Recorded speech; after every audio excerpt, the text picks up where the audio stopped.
भूख लगी है। खाना कब तैयार होगा? अंडे तकरीबन रेडी होने ही वाले हैं। तुम बताओ मिर्च डालूं इसमें? थोड़ा आराम से, सो रहा है ये। सॉरी, अब तक आदत नहीं हुई। यहाँ सबको आदत हो जाती है, हमें भी हो जाएगी। मीरान रूम में सोए तो ज्यादा बेहतर नहीं? लेकिन मैं हमेशा इसे अपने सामने देखना चाहती हूँ।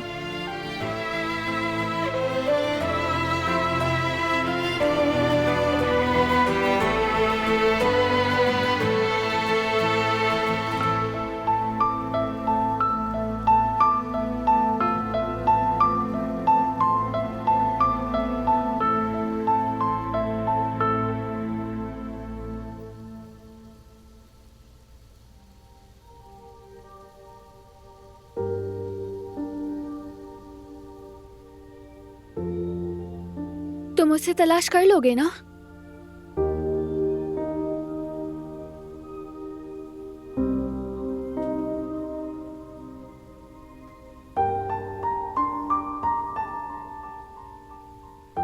शाहिद की बात कर रही हो?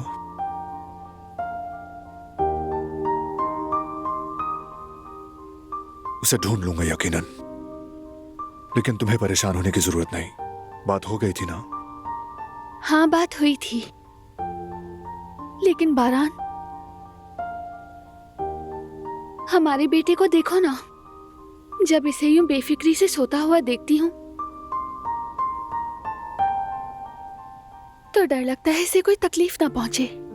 नहीं पहुंचेगी ना? हमारे मीरान को सुकून से सोने दो तुम। इसकी हिफाजत के लिए इसकी अम्मी और बाबा मौजूद हैं, इसलिए तुम भी बेफिक्र रहो। मैं बेफिक्र ही हूँ।